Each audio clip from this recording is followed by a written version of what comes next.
Hi guys, it's SBYT and this is the Samsung Galaxy S20 FE, or Fan Edition, a fresh take on the flagship S20 series at a more affordable price. It takes away a few features from the S20 series in order to do this, but in some respects it's actually better for certain people. Confused? I know I was when I unboxed it.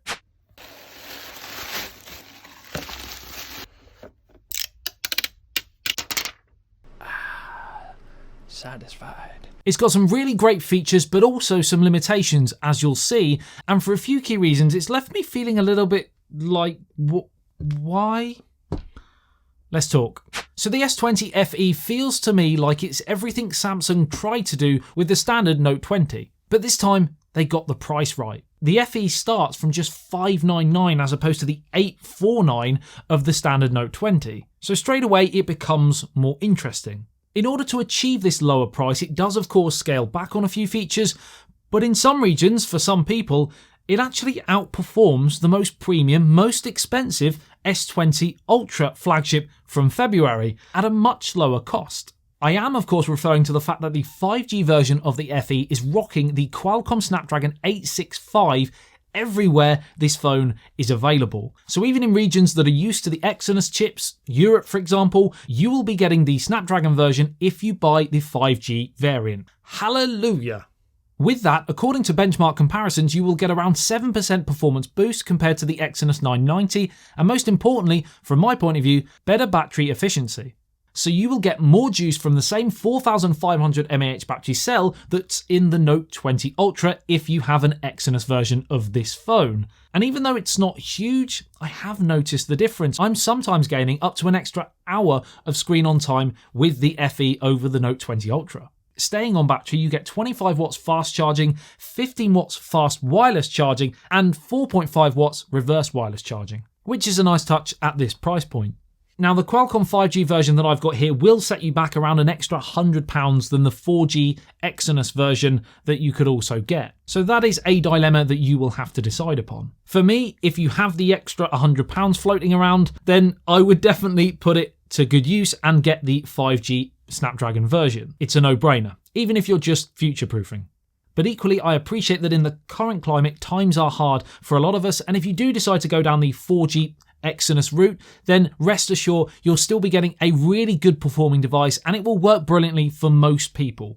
With the high-end chips and with up to 8GB of RAM, it has felt very smooth and fast in transitions, scrolling through social media, and it's great for watching movies and gaming on that 6.5-inch Full HD Plus AMOLED display. As usual from Samsung, it's bright, vivid, with great contrast and viewing angles. Like I said, it's made by Samsung, it's what we've come to expect from their displays.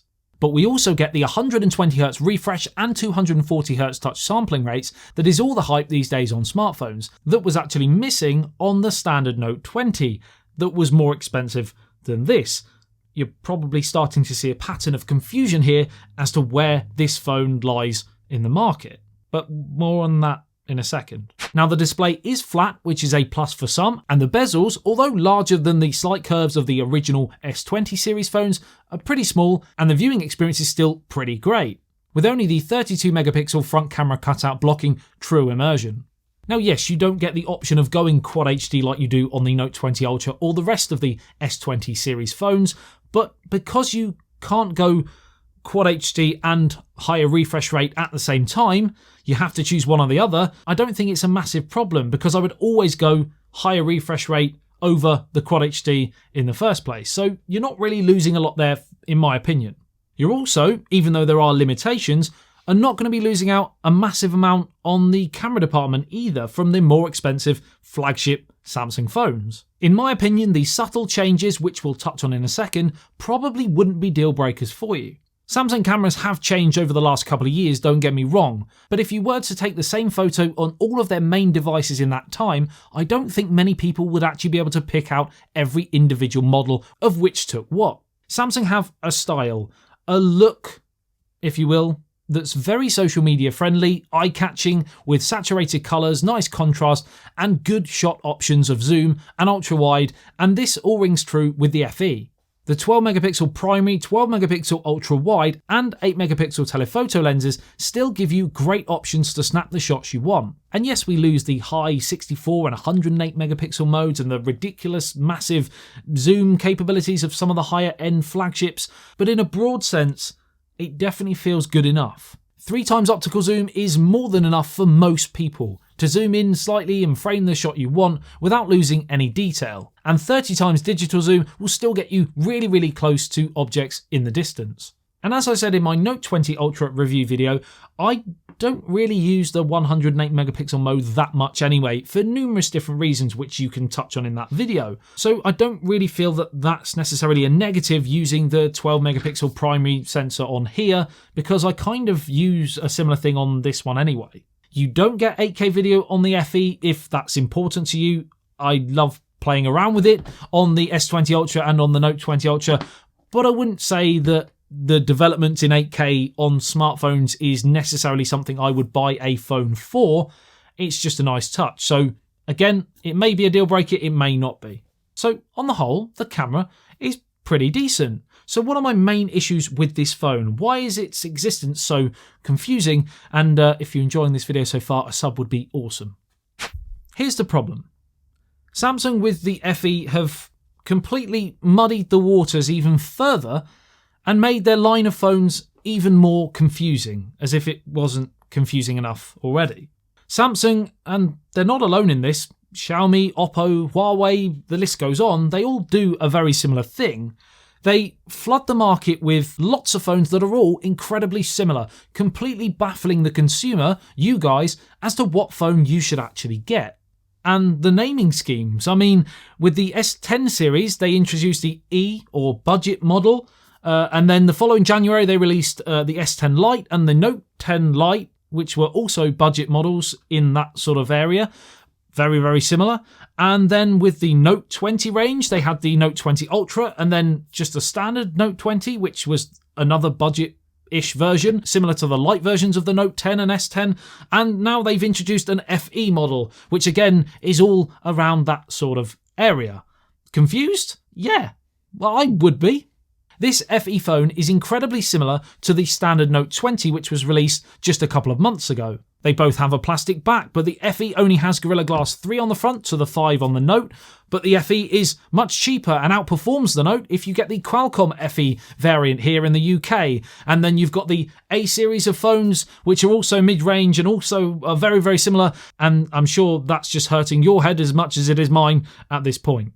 I don't understand why companies can't just produce a budget phone, a mid-range phone, and a flagship phone. And for the love of tech, please choose a naming scheme and stick to it so that us, as we're going to buy phones, we know exactly what phone is going to be best suited for us. So in my opinion, the S10e made perfect sense.